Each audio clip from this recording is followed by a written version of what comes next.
Good morning, good afternoon, good evening.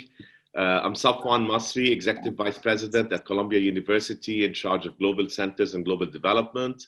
It's my great pleasure to welcome our audience from within Jordan, from around the world, to listen to some really industry leading voices that will inform us on the impact of the COVID-19 pandemic on Jordan's economy and business, and what to expect in the short and in the long-term future. I'm very, very delighted to have with us Ghassan Nuqul, who is chairman of Fine Hygienic Holding, Michel Nazal, who is a hotel and tourism investor, Mazen Darwaza, who is Executive Vice Chairman and President for the MENA region of Hikma Pharmaceuticals, and Samir Al-Tawil, former Minister of National Economy and a retail and real estate investor.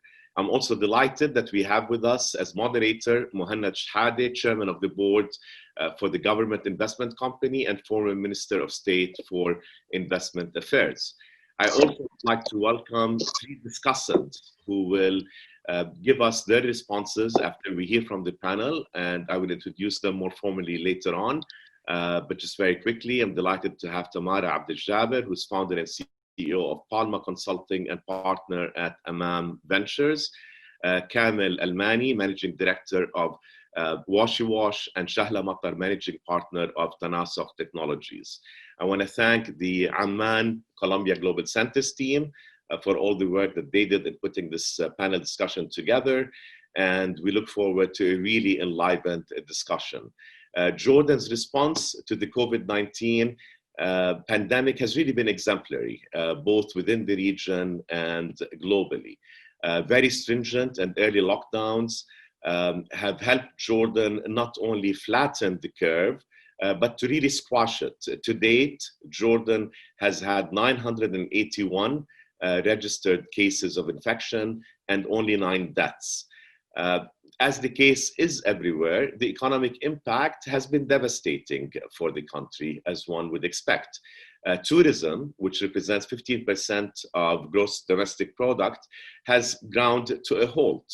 According to an ILO, the International Labour Organization report released last month, 47% of those who were employed before COVID-19 were out of work, with 13% laid off permanently. This is a global phenomenon.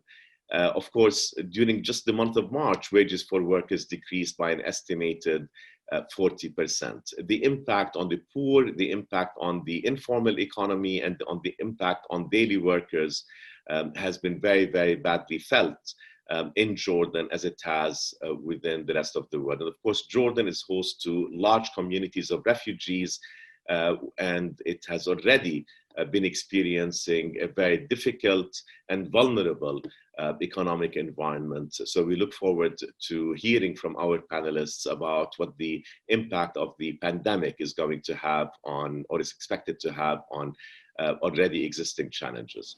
Before I turn to our moderators, I do want to acknowledge that the panelists, not the respondents, the panel is made up of men. This certainly was not by design. We sought to put together a panel that would reflect Jordan's leading industries, and this is how the cards landed.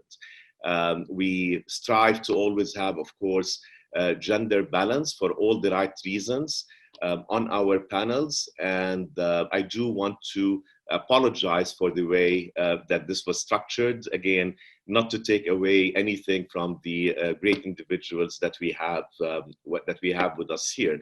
I do want to add that this is our first panel in a series on the business environment in Jordan and in the region, and we look forward to future events in which this imbalance will be corrected. So with that, and without further ado, I'd like to introduce today's moderator. Mohanad Shahadeh has 23 years of experience at the heart of Jordan's investment and financial sectors. He is currently the chairman of the board for Government Investment Company, which manages $5 billion in assets for 36 government-owned and partially owned companies. Most recently, His Excellency was the Minister of Investment Affairs, a position that he held from June 2017 until May 2019. And he previously served as the Director of Investment in His Majesty King Abdullah II's office. So once again, thank you to all our audience members. Thank you to our panelists. Thank you to our respondents. And Muhannad, over to you. Professor Masri, thank you so much for the introduction. It has been a great pleasure to be with you. First of all, I would like to express my gratitude to Columbia Center Amman for arranging such an extremely important webinar in a very, very interesting times. Also, I'm delighted to be the moderator of the webinar that holds a distinguished business leaders. Not only they reflect Jordan, but they reflect, as you said, the region and the world. They hold great roles and they have great perspectives. Before we start the webinar, that it is forward-looking, ladies and gentlemen, I would like to just lay down some food for thought for this session. When we look at Jordan, as Professor Masri stated, we have done well, and we should be very, very proud of the way we've handled the coronavirus. Deaths are very, very minimal. Number of cases 981. However, the devil lies in the details, and this webinar is all about the future and how business can perform in the face of COVID-19 today and tomorrow. So let's go into the details. While we've done well, there is so much uncertainty about how long this epidemic will last. There is so much uncertainty for businesses, and uncertainty is the enemy of the business. The length of the global economy to recover. We really don't know how this would recover. Is it third quarter 2020? And somebody is going as far as Q1 22.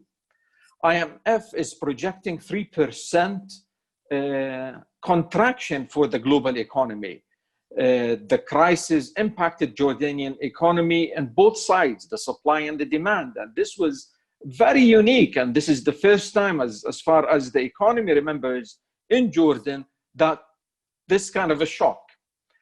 If we take a look at the macro level of the economy in Jordan and the tax structure of Jordan, we will realize that the fiscal will and definitely will face some pressure.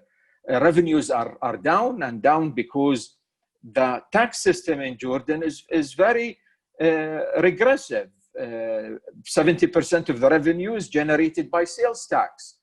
The FDI, with the current situation in the world, has been affected, and it has been affected since 2018.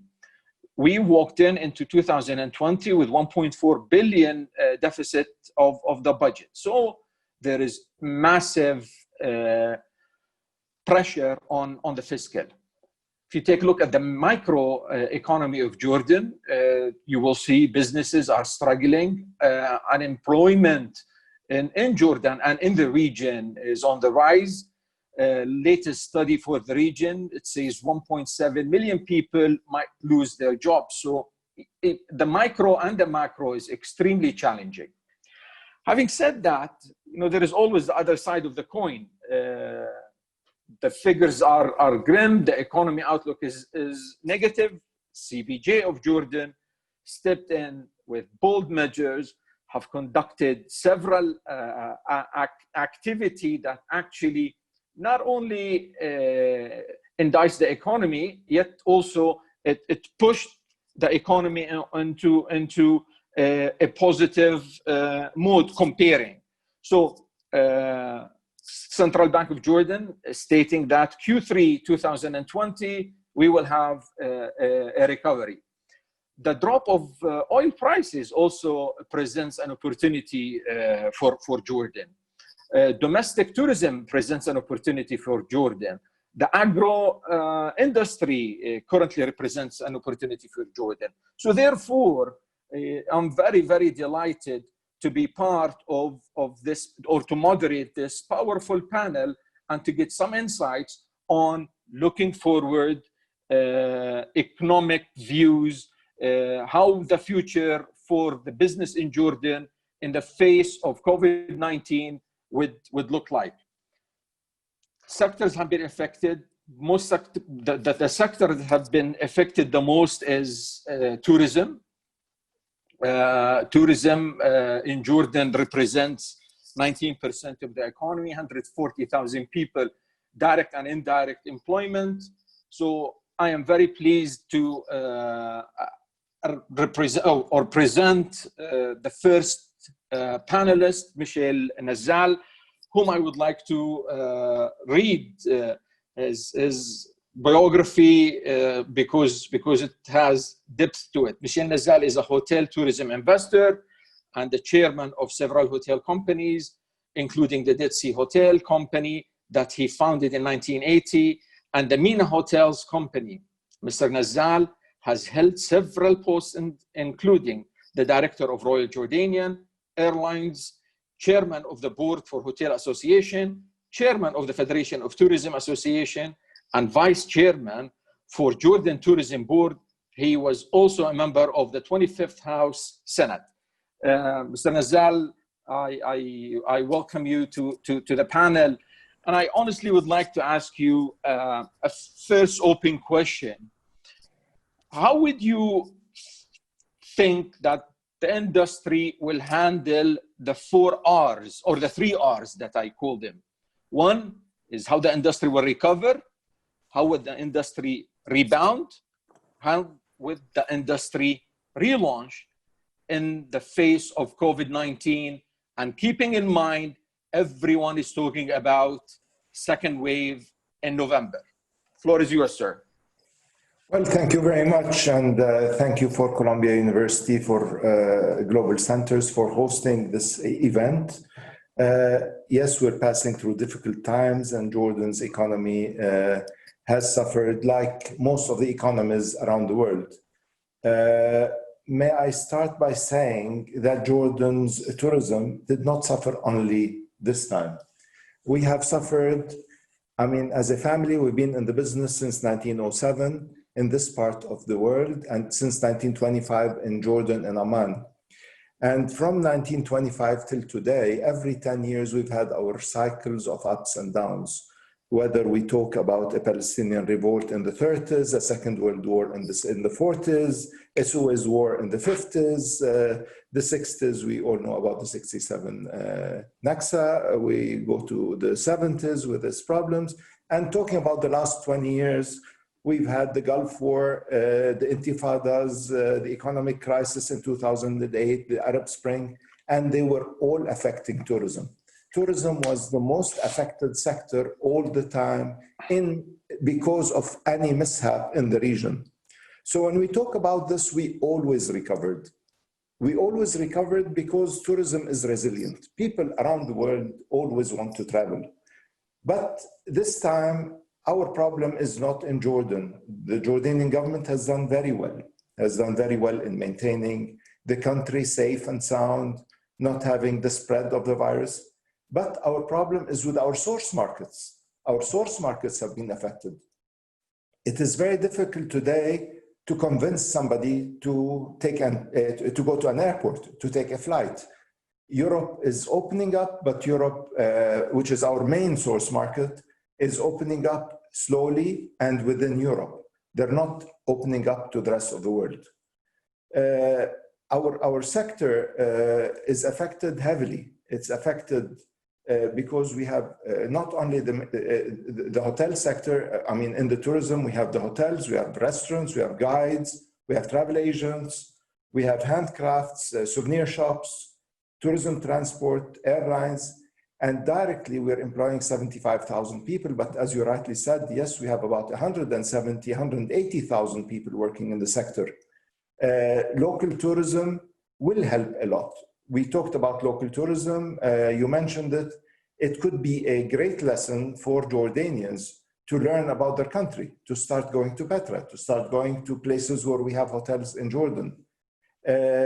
Jordan's tourism is mostly dependent on three unique products. Petra is the main attraction for everybody around the world, but our original tourism started with the religious sites in Jordan.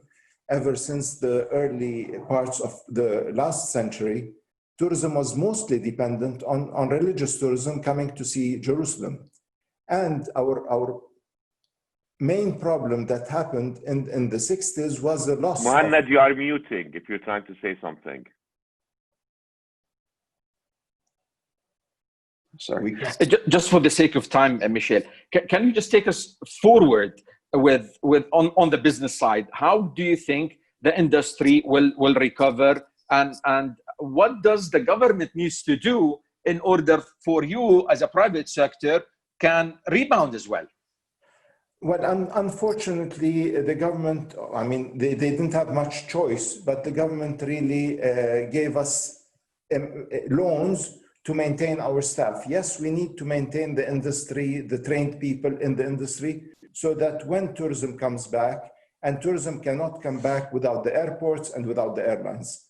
Before we get airports open and airlines flying into Jordan, we will not have tourism. We should not have used the money of the tourism board, which is supposed to be the marketing funds to bring back tourism, to promote local tourism and subsidize it. This has been, to my understanding, a mistake. We should keep the money in order to remarket, and many countries are marketing today. Unfortunately, when business opens, we will be in competition with 170 countries trying to bring tourism to their countries. So prices would be low. And unfortunately, as I said, we're paying a dear price in increasing our loans to keep all our staff in. So there has been no unemployment in the sector because we're paying through loans most of the staff and keeping them. Yes, we will rebound because we're there. We're there with all our staff, our establishments, but it is not dependent on us. It's dependent on the marketing funds and on the airports and airlines. My other question will be, how do you see tourism going forward? Will we go back to BC, which is before Corona? Definitely, it will take 2 to 3 years before we see that. We do not see a rebound except partially in Q2 next year. But in the beginning now, we have to really capitalize on two things: our Dead Sea and our religious sites. People, after the fear of anything, would like to go back to God. So the religious sites are very important. And at the same time, the Dead Sea has unique features between the oxygen, between the salt, ionized salt in the air. And those could be very beneficial for anybody who was affected by the corona. So any recovered patient should come to the Dead Sea to improve his pulmonary tract, his structure of lungs, if he has any scar tissues because of the disease. So we should do the studies needed in order to maybe attract a new type of business, and that could happen very quickly because so far there are 7 million people who are affected around the world. Great. My final quick question, and I would appreciate 30 seconds on your end. The government has taken major actions to help tourism. 2-3 days ago, they have dropped sales tax and service tax or service charges. Any advice you would give the government beside that actions that they have taken? Well, unfortunately, as I said, they added to, they forced us to keep everybody in as staff, and our payroll is in about 30% of our expenses. And all of this is going to happen through loans, and loans will take a lot of time to repay because, as I said, there are 170 countries competing with us, and rates will go down to compete and bring tourism back to Jordan. So it will not be very, the returns on investment would not be there in the near future. Thanks. I really appreciate your insights and shedding the light on the importance of Aqaba, religious tourism, marketing, the underlying need for subsidy from the government. I would like to move to the second sector, which is an extremely important sector that has been affected by COVID-19, which is industrialism. As I said, the supply and demand has been affected by COVID-19. There is a shock has happened to the supply chain, especially in a small market like Jordan. And honestly, I'm very pleased that Mr. Ghassan Nuqul on the panel, whom I would love to introduce. Ghassan is the chairman of Hygienic Holding, one of the major investors and the biggest industrial groups in the Middle East. He's the chairman of the boards of Delta Insurance Company, Universal Modern Industries, Nuqul Automotive, Integrated Automotive, Nuqul Engineering and Contracting, Quality Printing and Company Press Packaging Industries, and US Global Ventures. Mr. Nuqul is a board member of several government councils and committees, and involved in a number of local and international business associations, and comprehensive leadership in many organizations. Mr. Nuqul is also served on the Economic Council of His Majesty King Abdullah II, and he has been recently appointed as the chairman of the board of trustees of the Crown Prince Foundation. Really pleasure to have you, Ghassan, with us today. And I would like to start with a question. How was the epidemic impacting the work environment for the industries? Thank you, Muhannad, for the introduction, and I thank also Columbia Center in Jordan for this opportunity. Muhannad, as we all know, this is unprecedented, at least in our lifetime. Everybody has been impacted, be it government or private sector, and all sectors within the private sector as well.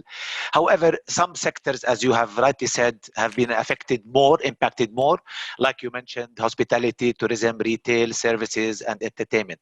But at the same time, some industries were able to thrive and capture the opportunities, like pharmaceuticals, companies related to the PPEs, hygiene, personal care, technology, even e-commerce at a later stage, not from the beginning, food, not chocolates and confectionaries, and agriculture. The point you mentioned, as a Jordanian, I'm very proud to repeat it, to say that I'm very proud of the way our government has been able to handle the pandemic, in the way it was trying to control it. And remember, there were a lot of trials and errors, but still in the impact, in the final analysis, they did very well. At the same time, I believe that the Jordanian private sector raised to the occasion. Agriculture, food, pharmaceuticals, and other companies were able to, in my mind, save the economy. I haven't seen any interruption in most of the products and services, in the market. Now, coming from industry, it was like a nightmare. Supply chain has been interrupted in a great way. Our ability to bring raw materials, products, spare parts was, again, a nightmare. Borders were closing. Some countries in the region where we import some of our raw materials have stopped exporting, especially raw materials that went into PPEs. And the availability of trucking, some drivers were infected. As I mentioned, availability, prices, cost. So it was a real nightmare. And add to all of that, the consumer sentiment has changed because of the uncertainties. Now, the purchasing power as well, many people were out of job and were not paid. So all of that together created challenges. In our dictionary, the question was always, how can we capture opportunities out of that? And many companies in Jordan, industrial and otherwise, were able really to make good leaps and good activities on that front. So the private sector in Jordan, and the reason I'm stressing on this point is the following, has proved to be resilient. I heard it from many government officials that they mentioned we never knew that the Jordanian private sector was to that level. and they really were able to save the country. And it took two, actually, the government and the private sector. So it's important going forward for all of us to say that we need to support the private sector because it is a true partner. Now, going forward, I believe that you mentioned and you alluded to some of the actions the government of Jordan has done. I believe it is not enough. The reason I'm saying it's not enough, why did we have to wait until last week? Can't expect you to say enough, Hassan. But I'll tell you, because, you know, Muhannad, thank you for commenting, because you know me very well. I'm a very passionate Jordanian. I will never compromise. I want my country to be at the forefront of every country, not in the region, in the world. And there is no reason why we should not be. And hence, I am lucky to be on the new economic advisor to Prime Minister. Today we had a meeting. I was in a way forceful on we need to take action. We cannot wait. And even sometimes overshooting at this point is much better than not doing anything. Sometimes we are a bit weary of, let's wait. No, we cannot wait. We need to immediately engage and identify the sectors, and we know them. And exactly like we did to tourism, we need to do to other sectors, be it retail, and Simon is with us, sports, gyms, entertainment, and what have you. Having said all of that, I think the government needs to understand, in my mind, that we should be partners. We are not advisories. We should not be acting as advisors. My mind, I want to be engaged as a private sector, proactive on every front. Every Jordanian private sector, I speak on behalf of many, is willing to put the effort and the time to help us go through this pandemic. Now, again, we have to understand that there are new realities, but there are opportunities. Yeah. Can I ask just a question? Please. What a top priority policy change you would suggest to the government? If I tell you today, you have the magic government stick that we've never found, by the way, but we will give it to you for the next minute and say, what policies that needs to change? First, I need a formal institutional framework for partnership with the private sector. Second, I need to identify the sectors that are really threatened and act immediately, not tomorrow, today. Thirdly, we need to have agility, move quickly. Fourth, during the pandemic, for the first time in a long time, the government was able to make decisions and take action. I don't want us to go to the bureaucracy that we used to, it's suffering. Fourth, we need to identify industry, energy prices, a lot of the things that you and I were talking about before that need to be addressed. It is the right time to address them, even if we make mistakes here and there. But in totality, I think we need to understand that this is something that we cannot wait on. I can speak on many other issues, but this is the framework. However, I would like to mention to you that, you know, everybody will have it, will pay a price. Let's not kid ourselves. This is a pandemic, a serious, the whole world. The question is, how can we minimize the impact on Jordan? Very, very grateful for the insights. You know, I would take away the following points. I think you've about to mention the energy prices because they are a main factor for costing. And this will help Jordan to become much more competitive. I think the idea of clustering the industries in the sense of looking into which industry have been affected, just like tourism, and prepare a package of support to them, whether is it a direct support or indirect support by reducing cost. I like the idea of a formal structured partnership relation with the government. In spite of that, here in Jordan, we have several committees, and I think you are part of the private-public sector advisory board. But I totally agree, and this is probably what needs to be reiterated, that public sector and private sector are partners. They're not. The private sector is not an advisor. At the end of the day, it takes two to tango. Muhannad, can I just add one point, because I cannot miss it? Please. This point is, during these times, I think the government has to have a proactive approach on sourcing all its needs from the local industries. Which is an opportunity. Absolutely. Again, you know, when there is a challenge, there is an opportunity, and His Majesty King Abdullah II have reiterated several times that pharmaceutical, agro industry, and the industry in Jordan in general is an opportunity for us to create a larger balance on trade. Pharmaceuticals in Jordan is an industry that we're very proud of. We have many companies have reached the globalism. Also, it is unique what has happened throughout the COVID-19 and industry for pharmaceutical, which is the eruption of the supply side of the business and the increase of the demand of the business. So in that occasion, I would like to point my question to Mr. Mazen Darwazeh, whom it's a pleasure to introduce. Mr. Darwazeh is Hikma's Executive Vice Chairman and President of Hikma MENA, responsible for the strategic and operational direction of the business across the MENA region. He previously served as a senator in Jordan and as a president of the Jordanian Association Manufacturers of Pharmaceutical and Medical Appliances.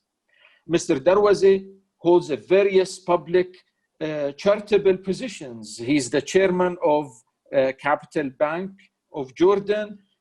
He's a trustee of the St. Louis College of Pharmacy at Birzeit University and King's Academy.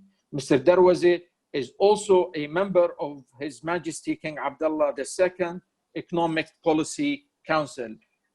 Great pleasure to have you here, Mr. Darwazeh. And I would like to start the question with how did Hikma handle from a chain supply demand position and workplace positioning of Hikma itself? Thank you, Muhannad. Thank you, Dr. Safwan and Columbia Center. Basically, Hikma, we're operating for the last 42 years now. We're present in 50 countries. So we have around 32 manufacturing sites around the world. Jordan represents around 25% of our total output as a group. And we have several factories in Jordan. Before the crisis, Hikma has always sought out how to have several supply chain teams across the globe. And we source our supplies from different around 70 partners around the world. And we never always had only one supplier, we always had multiple suppliers. In December, when we witnessed the process of the COVID coming into existence, we started a strategic supply build-up of raw materials, and we had alternative sources so we could be able to deliver on the goods that we have been delivering to the patients around the world. Just to give you numbers, Hikma today reaches around 350 million patients in the Arab world in terms of doses. Hikma is the third largest company in the US generic injectable business. So 1 out of every 3 patients in the US in a hospital takes a Hikma product. During the COVID, 11 out of the 13 emergency ER products that are used in COVID treatment on the ventilators are manufactured by Hikma, and they're supplied through different manufacturing sites. So we export, we have specialized industries in different countries. In Europe, we have the injectables. In the US, we have orals, injectables. In the MENA, we have the antibiotics, and we have the orals. So we are an integrated company in terms of supplying all of our functions around the world. Jordan is a very small country, as you all know. We're a population of 10 million, but we have very high capacity in terms of human capital and the resources in Jordan. This is what makes us quite unique in being able to supply to the US, to Europe, and from different Arab worlds from Jordan. So our supply chain has not really been interrupted in that sense because we have the experience and we've had the supply chain mechanism by supporting each company in the part of the world. And in the Middle East, we have 21 factories. And what we did alternative manufacturing facilities for producing different products when there were shortages. And I'm very proud that from the beginning, we were able to supply the main product for COVID treatment, which is the hydroxychloride, for all the Arab countries. And this was quite important at the beginning because there was a panic. Everybody was learning. Until now, we have different protocols for treatment. So we were able to supply major parts of the protocol in providing comfort for the patients in this part of the world. Even we were able, what happened is a learning experience for everyone due to two things. The first one was the interruption in some countries where they gave opportunities or they gave preference to bigger markets than the other markets. Like the US is a 42% dollar value market of the world. So companies in Europe and companies in China or India actually neglected their own market and focused on the US. And I've spoken a lot about this on the international arena. And when it comes to medication should not be boycotted by one country over the other. India took a very harsh stand in the COVID instance where they had actually boycotted, or we had raw materials that were confiscated by the government at the beginning because they wanted to force arms of many countries and interrupt the supply chains. This is not acceptable in the modern world. Today, we're talking about global supply chain, and what President Trump has clearly illustrated in the US that we will never be hostages.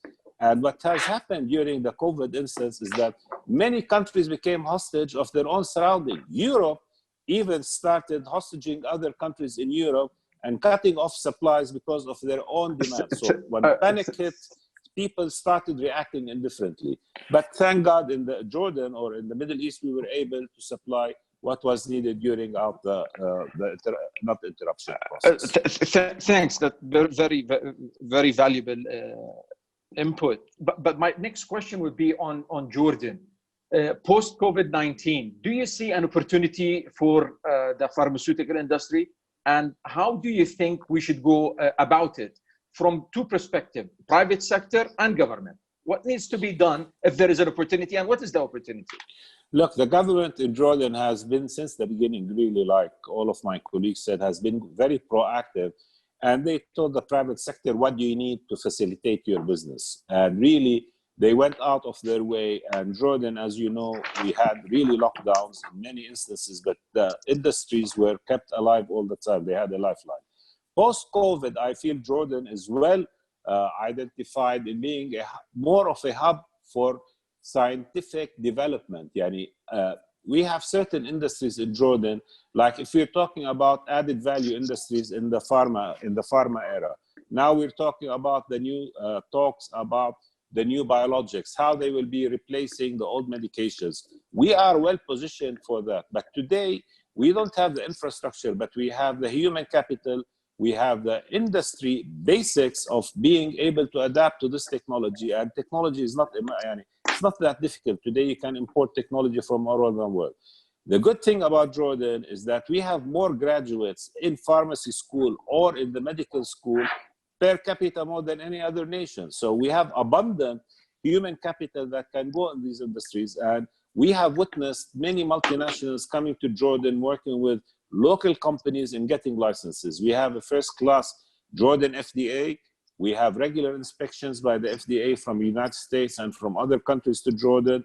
Now, Jordan is seriously being considered as a hub for alternative supply chain for the US, whereby we could provide these medications. And today, we are actually, just to give you an example, 65% of the oral antibiotics in infants are produced, for example, by our company, supplied to different supply chains in the US, from CVS to the Walgreens and others. So we're quite well positioned to go forward and to work in the biggest market in the world, which is the US market. So we have the capacity, we have the infrastructure, and we have the technology to do that as we go forward.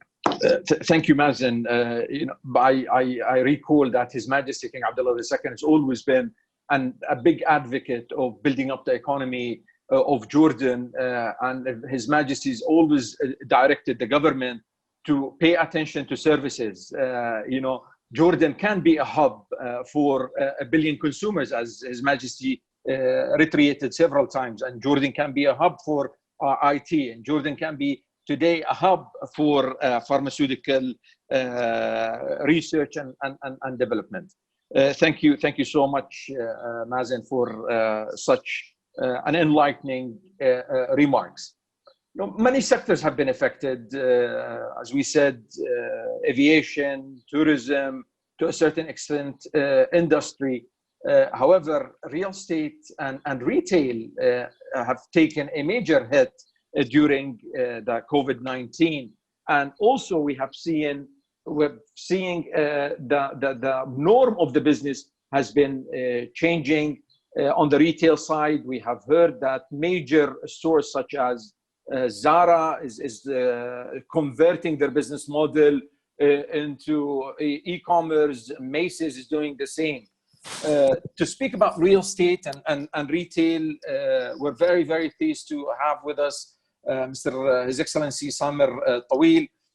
Samer Tawil is a chairman of several property, fashion, retail, steel manufacturing companies in Jordan, Palestine, and Sudan, including Amwaj Property Company, Al Yaqut Properties, Fashion Retail Corner, Amoon Fashion Retail, Al Majd Steel Manufacturing, and is the owner of the Arabian Falcon Development Company. Mr. Tawil held several public posts with the government of Jordan. He served as a Minister of National Economy, Minister of Tourism and Antiquities, a Secretary General of the Minister of Industry and Trade, Chairman of Jordan Tourism Board, and a Vice Chairman of Jordan Export Development Corporation. Mr. Tawil, as we all say, when serving in government and the private sector, we tend to be biased to ourselves and say we see things in 360 degree. My first question to His Excellency, how do you see the new norm affecting the retail and real estate market, Mr. Tawil? Thank you very much, Your Excellency, and thanks to Columbia Center for having us on this important webinar at this important time. Jordan, as we all know, has taken 3 hits in the last decade, starting from the financial crisis in 2009, the so-called Arab Spring, which was disastrous on all the region, and Jordan took a big part of the difficulties and challenges, having the huge number of refugees compared to our population, and the closure of most of our traditional markets, especially Iraq, Syria, difficulties all around us. And now the COVID-19 came as a sort of knockout hit that we need to deal with to rebalance our economy. It was difficult on all sectors. The retail and real estate are part of the national economy, and the retail sector is very much affected by the tourism issue. We are in the COVID-19 came in the middle of our season, Ramadan and the Eid al-Fitr. And this is where retailers make money throughout the year. This is the peak season for the retail sector. Unfortunately, most of this season we were locked down. We opened in Ramadan, but with very, very weak purchasing power due to the known reasons. Many people did not receive salaries. Many self-employed did not make money.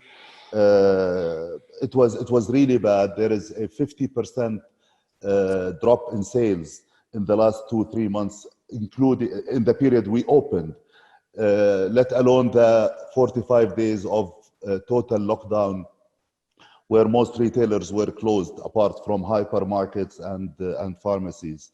So the problem is that pre-COVID-19, we were tired of lots of challenges throughout the last decade. The retail sector, as many other sectors in Jordan and the region, suffered from liquidity problems, weak solvency to most retailers, especially the smaller ones. In the last few, high interest rates, high energy costs, lots of high payroll, inefficiency in many ways. In the last few years, many regional retailers who used to be the major players in the market Some of them withdrew from the market, as we all know. Some of them, or all of them, downsized in the last few years, or at least did not expand. And in this business, you either grow or go if you don't keep on expanding and diversifying. So my question now, do you see lots of people going, or do you see lots of people adopting? I think many people will go. The major players in the market are at least downsizing. Converting into online sales and e-commerce will definitely, as you rightly said, Zara and many other players in this industry in the world are going more to online. This will affect the commercial real estate in Jordan and everywhere else. The real estate is also being affected by online education. Many universities will have problems with online education. Online sales is an opportunity that all retailers are taking, but this will mean less growth in offline shops, less employment, less many reactions. This takes me to a final question, Your Excellency. Let's go back in time, and please put your Minister of Economy hat on. Yes. And tell me what needs to be done in a minute.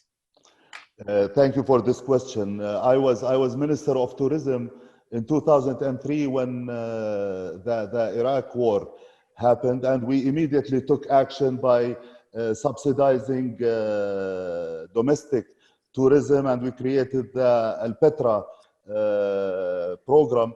In crisis, the government has to act quickly, and time is very important. I think we are already late. My advice to the government from the beginning of this crisis was to activate force majeure regulations on so many ends, from bank interest to landlord-tenant relation to supplier-buyer relation to post-dated checks. I appreciate the measures that were taken by the central bank, but I think that they are not enough. The government so far did not do any substantial effort that was realized. We are talking about taxation on tourism when occupancy rate is 3 and 5% in many hotels. What would a reduction in VAT do to you if you are not selling anyway? There is no revenue. I think the government has to take the burden. We appreciate that the government does not have enough funds, but I think they have to take the burden rather than paying a price on the longer term. I think today they need to do tax cuts for the next 6 months at least, on many ends, customs, VAT included, not only VAT on sales. Many tax cuts have. Just because of time, Samer, I'll come back to you with more questions. I'm already 5 minutes ahead of schedule. My tough luck is that I was the last to. But the best for last, Samer. I would reiterate a major point. From a retailer, real estate entrepreneur, you're requesting that we have a comprehensive financial support package by the government that includes subsidy, that includes tax incentive, that includes reduction of loans. Also, you've alluded that lots of retailers are taking advantage of e-commerce, so probably also more incentive should be directed toward innovation to create an ecosystem would help the e-commerce business to flourish in Jordan, on the hopes that we will have a hub. Again, Amazon exists in Jordan and they're taking advantage of our human capital. I think we as a country, we should be inward looking and capitalize on the human capital, as many of you alluded to. Mr. Masri, I think I should hand it to you. I apologize for 6 minutes No. late. You do. Thank you, Mohannad. No, you're an expert moderator, and you've done very, very well with time. Thank you. Thank you. I'll and try. thank you, Ghassan, Mazen, Michelle, and Samer, really for very, very insightful and important and instructive comments. We hope to come back to you with questions later on that Mohannad will moderate, and I ask our audience members to please use the Q&A key at the bottom of your screen on the right-hand side to direct questions to any particular panelist or discussant or more generally. But let's turn now to our discussants, our respondents, and get their views, get an idea from individuals who perhaps, in a way represent the youth, represent also small and medium enterprises in entrepreneurship and otherwise. I'm going to start with you, Tamara. Great to hear the voice of a woman almost an hour into this. You, Tamara, have been an entrepreneur. You've been a consultant. I'm very proud of your association also with the Suraya Salti Youth for Youth series at the Columbia Global Centers in Amman. And I was particularly interested in the talk that you gave not long ago about life being about choices, and your sort of calling on audience members to explore what their choices can be when you address high school students. So Tamara, if you can give us sort of a snapshot from your perspective on how you see and how people in your orbit, if you will, in your ecosystem, see as the impact of the crisis on Jordan's economy and what the future might hold, and if you have any comments on anything that you've heard so far on this webinar. Over to you, Tamara. Thanks a lot, Professor Masri, and it's a true honor to be here today among this group of amazing people. In terms of background, a couple of things that I've been doing since that participation in the Suraya Salti Youth for Youth series is that I co-founded a virtual community of women professionals and business owners that spans the Arab region. We have now 40,000 members of different nationalities. 20% of those are business owners. So it's been an inspiring group. It's a great voice to give us advice on what women business owners and women professionals require and need in terms of support. As a result of that group, we were able to identify a funding gap in the market and have designed and will be launching very soon Amam Ventures, which is a gender lens investment fund that will invest in businesses that have a clear gender agenda. And another thing that I do is that I sit on the board of the Business and Professional Women Association here in Jordan. Very recently, I've been involved with a consulting assignment involving the assessment of the impact of COVID-19 on the economies and the private sector in different Arab countries, and more importantly, assessing or identifying response options and opportunities that resulted of COVID-19, especially in Jordan. So I looked at sectors like ICT, tourism, of course, agriculture, garment manufacturing, and several others. And like you said, like everyone said at the start, we had exemplary performance from the government from the start, very proactive. And I believe that it was very impactful. It enhanced the trust of the people in the government. I believe that this has positioned Jordan more positively on the global scene. It has forced us to take certain measures when it comes to digitization, whether it's e-learning, e-commerce, e-services, financial inclusion, digital transformation in general. And we should take a step back, identify the lessons learned, and continue to force this move towards digitization. The government response to trade facilitation has also been exemplary. We've used most of the WTO recommended portfolio of measures for trade facilitation. One thing that's strongly recommended is that the government continues to keep those measures in place after inshallah, the crisis is over very, very soon. We've seen that there have been opportunities for new markets and new opportunities. For instance, in Europe, the sentiment towards imports from China are not the same as before. So this can be an opportunity for us to enhance our exports into those markets, especially in garments, in agricultural products, etc. A couple of things that also came up during the analysis that we did is that we should find ways to incentivize and encourage investments in raw materials in Jordan. Because we are dependent on China and other markets for our raw materials, and those channels have been disrupted, of course. Testing facilities for product development, R&D are needed, especially if we're looking to position Jordan as a center for scientific research and development.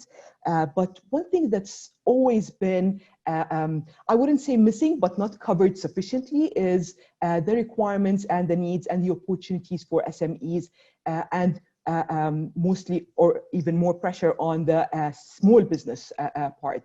So I would say that these businesses have found a very hard time in pivoting, in changing their business models, and also responding to the challenges coming out of defense orders. They don't have the financial and HR capabilities in order for them to interpret those different defense orders and start implementing immediately.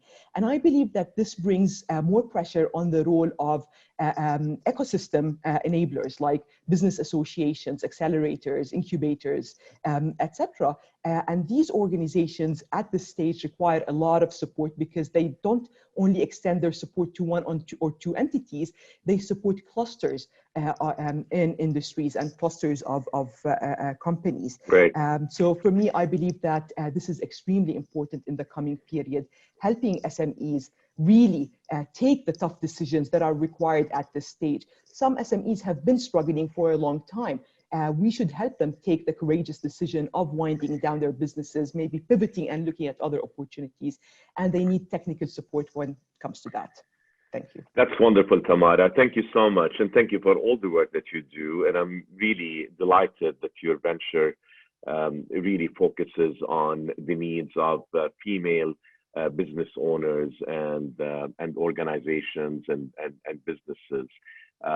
Your commitment to equality, I would say, equity is really incredibly needed in this business environment. So thank you, Tamara. Thanks for all you do. And speaking of SMEs, Kamal, you're the managing director of a new SME, Washy Wash, and I haven't yet been a client, but that's just because of laziness, but I've heard the great things. And I would love to hear, from your perspective, what that experience has been like. And, what do you see are the hopes for young women and men like you in being able to break barriers, really, and be able to start businesses and be on top of them? Well, first, I want to thank you, Dr. Safwan, and the Columbia Global Center for putting this together. I will echo a lot of what my colleague Tamara said. Honestly, she hit the nail on the head on many of the issues that the small and medium businesses face. I've been a part of the startup ecosystem for quite a while. And we know that, small to medium businesses contribute to the majority of employment in Jordan. And during the pandemic, they have been affected severely because many of these businesses live on a month-to-month basis when it comes to cash flow, and disrupting that revenue stream will actually disrupt the salaries of these small to medium businesses and the workers in them. So it has really forced a lot of startups and businesses to become even more agile. Many pivoted and many startups created new revenue streams that serve what today's customers need. But sadly, the reality is many weren't able to, and they were affected badly. I mean, already the statistics and data around, startups in general, when you look at it, a 10% success ratio to every startup launched in a single year is not a really good number. I believe that post-corona, post-COVID-19, this percentage will drop a little bit, but I don't believe that it will stay that way for long. I believe there is room for recovery, but the major problem that we face as small businesses is ambiguity, not knowing what's coming. This is one of the strongest factors, actually, because ambiguity, especially for startups that are continuously raising capital or are at a cash flow struggle every month, that will, the ambiguity already affected the appetite of investment in the ecosystem. I'm not saying that investors are shying away from investment, but they're thinking twice. Maybe startups are not getting the valuations they want, and definitely the appetite for risk has definitely dropped. And we can sense that in the market on the street level when you're talking to people.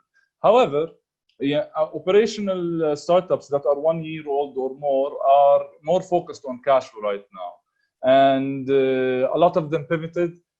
I know a lot of startups that actually had crazy results and amazing results from the COVID-19 pandemic, especially those who were tech-enabled and digitized.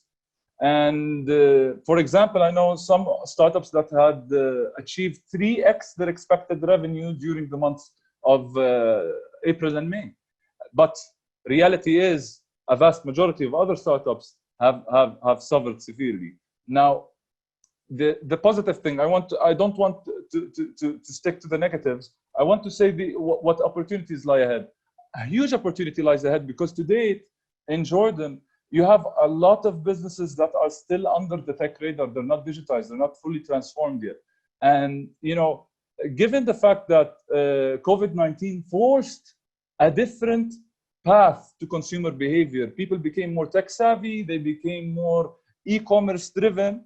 And that enabled a lot of new emerging startups to thrive. Noting that a lot of businesses still didn't digitally transform, that's an opportunity for new, young, aspiring entrepreneurs to jump on this opportunity, digitize certain services or certain businesses, and that will definitely have a positive income or outcome, sorry.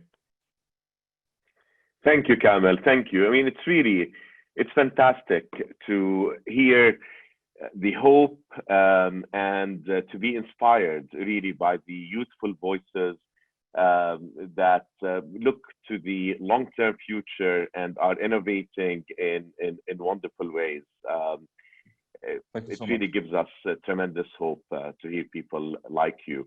Shahla, it's wonderful to see you. And since you left the Colombia work that you did years ago, I know that you have had a very, very successful career in entrepreneurial technology activities. So we'd love to hear from you. Thank you for having me, Professor Masri. I'll humbly start off by saying that as an SME of 25 coders, essentially, we're not remotely as impactful or established as our panelists on this call. Really what Tamara and Kamel talked about, I think we're a living example of that. As a tech firm, what we do is we build websites, we build mobile apps, we basically run implementation projects on digital transformation journeys for any company, especially enterprise level. So I would say we went through 4 main phases that really represent all the different things that Tamara and Kamel touched upon. Initially, our operational aspect was not a challenge because the business model is built on working remotely. Essentially, as long as we have a really good, solid device, really good Wi-Fi, we can do our work from everywhere. Having Zoom calls was a regular thing for us. It wasn't anything strange. We were already used to doing everything from anywhere, really. Working from home was a typical flexibility plus that we gave our employees. So none of this was strange to us in any way. So operationally, we did have an edge in comparison to other industries. What we were challenged with is really primarily cash flow. And our specific story was that we were really specializing, funny enough, in travel and tourism specifically. So most of our clientele were, for example, in Jordan, it's Royal Jordanian Airlines. In Saudi, it's Saudia Airlines, and a bunch of hotels in the UAE, etc. That was one vertical that we were quite focused on, and another one was government. 2 of those were hit immediately at the onset of the pandemic, and that's because obviously airlines had to shut down, And because governments had to shift budgets onto things considered more urgent right now than digitizing or fancying up their website or whatnot. And so I would say March, April looked quite grim. We were living very much on a month-to-month basis. We don't have an institutional investor. And it was at that point where, yes, the government did an excellent job in the sense of really preserving the health of the nation. But as an SME, in our community, we did feel like we were kind of trailing behind in that conversation. There wasn't too much support. There wasn't mention of what we could do as an SME. And as Tamara said, I mean, on a day-to-day basis, we would hear announcements that we would then need to get on calls with our lawyers and accountants and translate that into some kind of a policy for the company.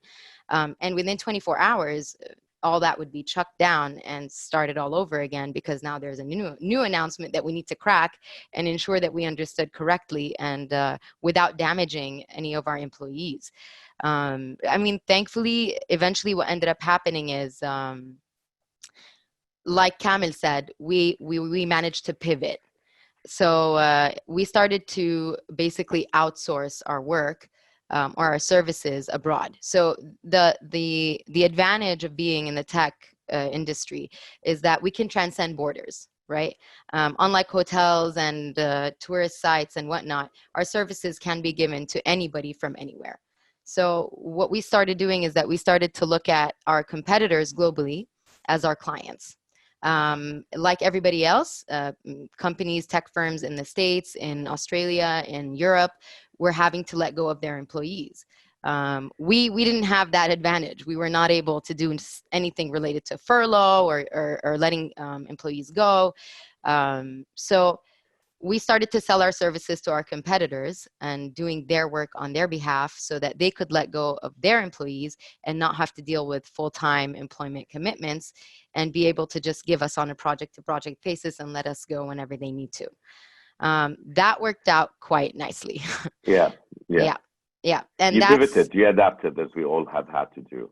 Yeah. That was really the end of our kind of journey. And the success story ended up being that, funny enough, we actually did end up doubling our revenue eventually, thankfully.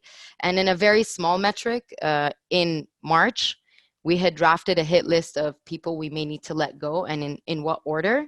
And last week, I ended up hiring 2 people. So, oh, that's wonderful. Yeah. That's really great. Yeah. That's really, really great. Congratulations, Shahla. Thank you. Congratulations. Thank you. Thank you to all of you. Muhannad, now I'm going to give you the almost impossible task of channeling questions from our audience members and having the panel address them in, we can go a couple of minutes over, so in 10 to 12 minutes. So over to you, Muhannad. Thanks a lot. I'll start with where I left His Excellency Samer. Samer, I have a question from Salim Karachi to the panel. Can Jordan afford to continue injecting tax money on the inflated, inefficient public sector? As we all know, this is a structural problem in Jordan. The size of the public sector is huge compared to the GDP. It's about 45%. Government spending is over 45% of the GDP, which is a high cost on the economy. But at the same time, there are social issues that have to be dealt with carefully when we talk about reducing the volume, the size of the public sector. But I think definitely this has been a very negative factor in the Jordanian economy. And I think the government of Jordan has to put a longer term plan to reduce the percentage of government spendings related as a percentage of the GDP. Say over 15 years, we have to go back to the level of 30%, which was the case in year 2000. In year 2000, the government spendings were 32% of GDP. Now it's 45%, despite the fact that we were working towards a more market economy, and we privatized, Despite all this, unfortunately, due to lower growth rates and higher increases in government spendings, the percentage of government spendings went up to a maybe record, a global record, 45%. Not even in a socialist country you will see the number 45%. It's very, very high. So I think the government has to work on the long term. We cannot reduce it over a year or two, but at least 1% a year for 15 years, you can fix it up. But this is an issue that is very, very important. I think the government has announced several times and they've taken action on that front. My last question to you, sir, 30 seconds. Do you think the social safety net for Jordanian is only the responsibility of the government, or is it joint with the private sector? I think the government has to support the private sector and strengthen the private sector so the private sector can play a better role in the safety net or security net that you're talking about. I think the private sector is very weak to play a major role. Apart from the big companies, 10 or 15 or 20 companies in Jordan, the private sector is really weak, insolvent in general, and have suffered so many trouble in the last few years. So I think it's both ways. The government has to enable the private sector, and the private sector has to play a better role at the social end. As we said earlier, it takes two to tango. Sure. A question for Mr. Nazzal.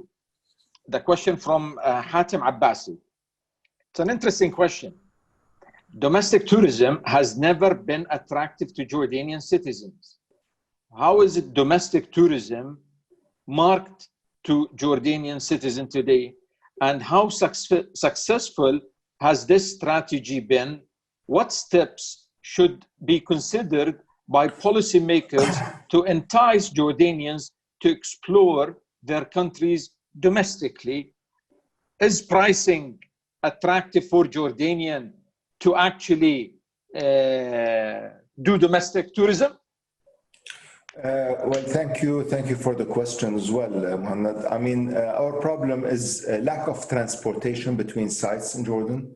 This has always been a major problem. It's very costly to travel unless you take your own car. If you want to go to the Dead Sea and spend the day and you don't own a car, you have a real big problem. On the other hand, we never reached a level where we had big tour operators that bought rooms on monthly basis or yearly basis, like somebody coming to buy from any hotel 20,000 room nights a year or 15,000.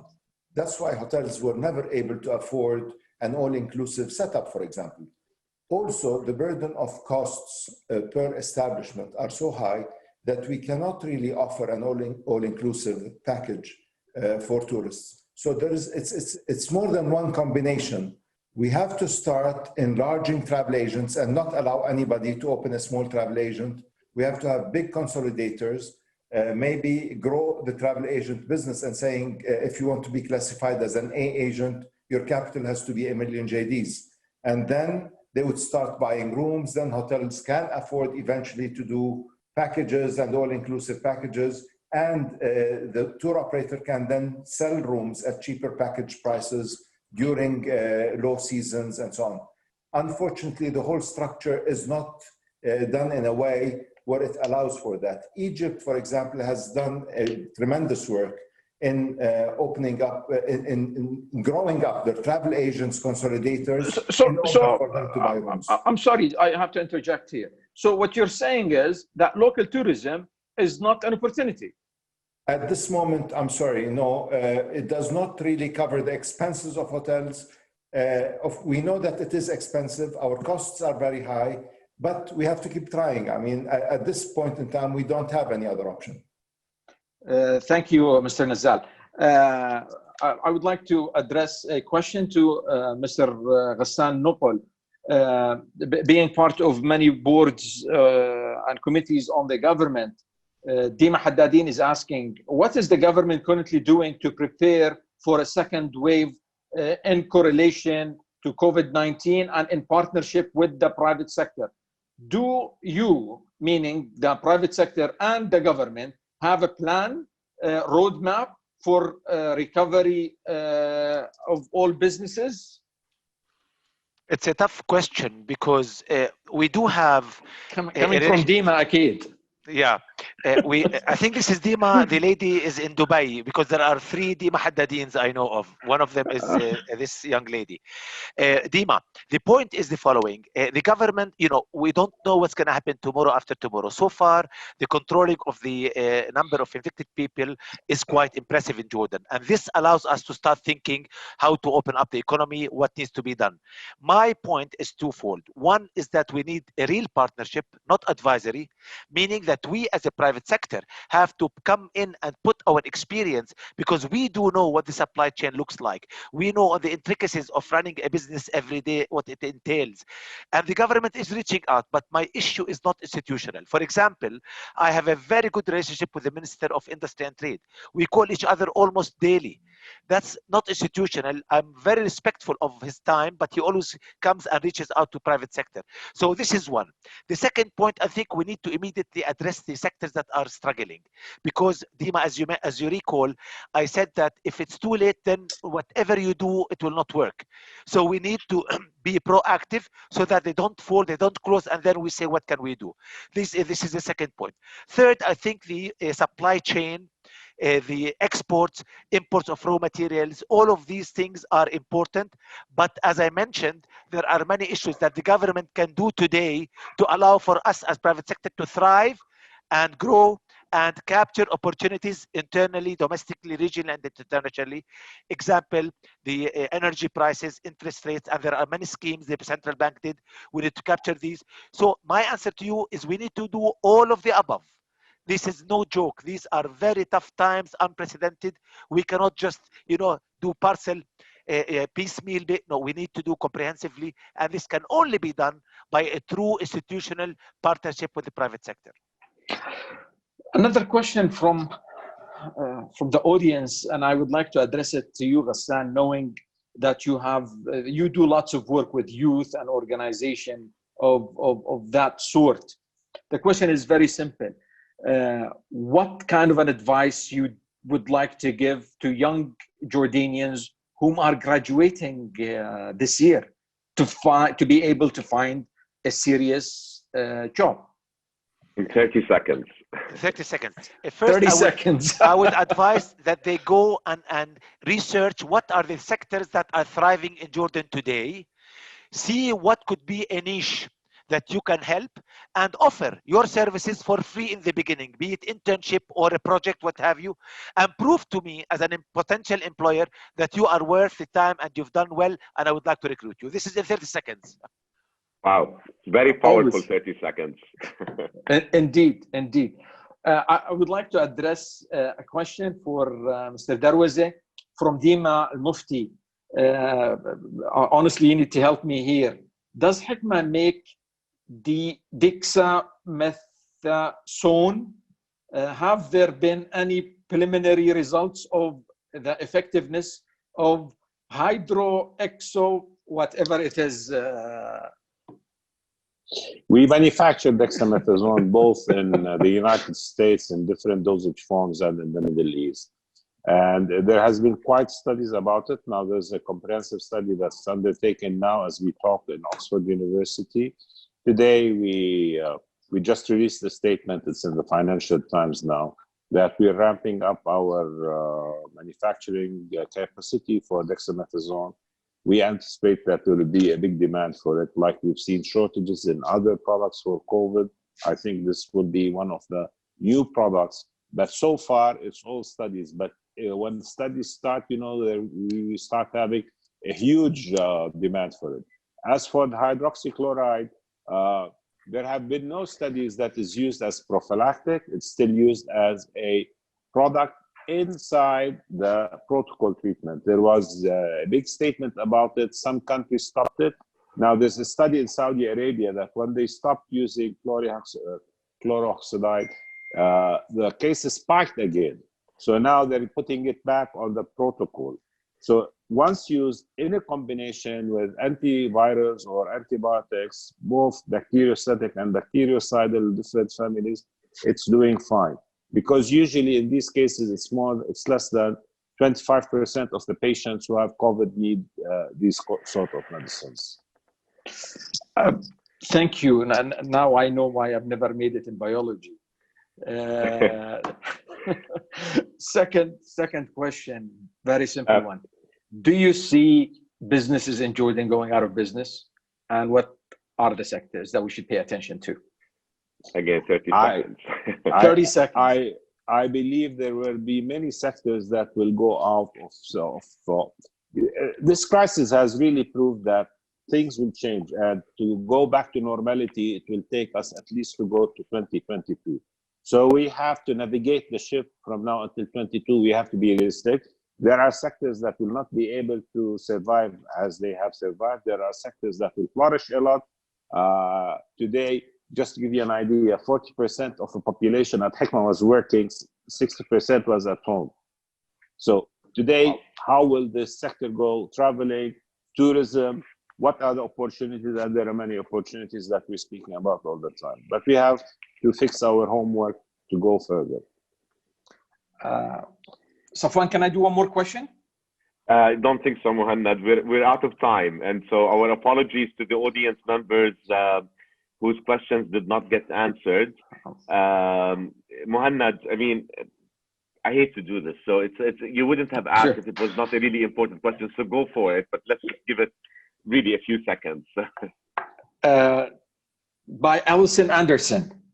What is the international development community doing to support the private sector, especially the informal economy, small business, like home-based business, and entrepreneurship initiatives during COVID-19? I think it's a very, very important question. It is an important question. And I would like Ghassan probably to take a shot at it. Or any of the respondents also. Oh, any of the respondents, yeah. I was hoping that you wouldn't ask me because, to be very honest and candid, I'm not aware of any. I know that the government of Jordan has done some, but maybe I would leave the floor for my colleagues to probably have more insight into this. Can I interject for a bit? 15 seconds, sure. Really quick. So from personal experience, the community and the ecosystem in Jordan has been extremely supportive of small to medium businesses, especially those startups like us. I mean, our investors were hands-on during the pandemic every single day. Two, VCs and incubators have launched several very soft loan programs that might translate into equity if the startup is not able to pay back the loan. So that's an amazing deal. So if you're not able to pay back the loan, the incubator will transfer this loan into actual shares in the company. We personally at WashiWash, we took a loan that's supported from the central bank, 0 interest for paying salary. I don't like personally to take loans all that much, but I mean, it wasn't a bad deal because the pandemic is something that was forced upon us all. And this was a very good option. So I honestly appreciate all these programs.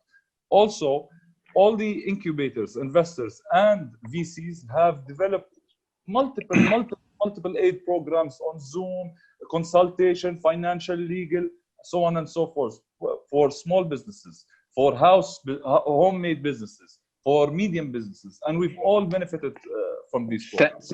Thank you so much. 30 minutes. I saw Tamara's microphone off, so maybe Tamara, if you have a quick interjection onto this. Definitely. So from working with some developmental agencies, I know that because this is a global pandemic, a global crisis, they're still trying to navigate what's going on in the different geographies that they support.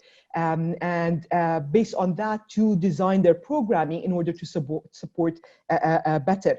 I believe our role at this stage is to really identify those specific interventions where we need development agencies to actually support, and whatever else can be done locally or through resources that we already have.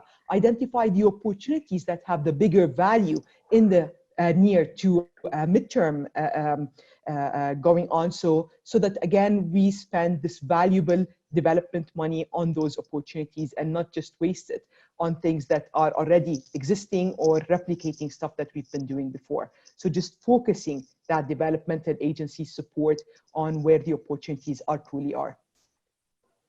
Thank you. Muhannad? Once again, it has been a very, very enlightening hour and 26 minutes. I would like to extend my gratitude once more for the participants, the panel, for you, Professor, for Ahmed, and for the team, for the Columbia team. I honestly have jotted down some important notes. It all revolves around looking forward, government support, banking injections, being positive, being proud. Jordan is a hub for telecom, for IT, and for pharmaceutical business. I think this country have seen tough times, and as they say, tough times don't last, but tough people, tough nations do. We've been a tough nation, and lots of occasions that we've risen well, and I think we will rise out of this stronger. Once again, thank you so much, Professor. Thank you, Mohannad. Mohannad, I'm glad you did not go into biology. Because we benefited from your other talents, and your moderation skills are really admirable. I really thank you, Mohannad, for pulling so much from everybody. I want to thank everyone, really, and it's wonderful. I mean, this has been so educational, so instructive, and it's so wonderful to hear from industry leaders, captains of industry in established industries, but to also get the perspective from rising stars, if you will, on whose shoulders the future business and the economy of Jordan will ride. So it really is wonderful to get that diversity of perspectives. So Shahla, Kamel, Tamara, Samer, Mazen, Michelle, Ghassan, thank you for enlightening us. We promise you that we will get you back here, and the next webinar in this series will focus, actually, Mohannad, on the finance and banking sector. So we look forward to having many of our audience members back. Thank you, Mohannad, and thanks to everyone.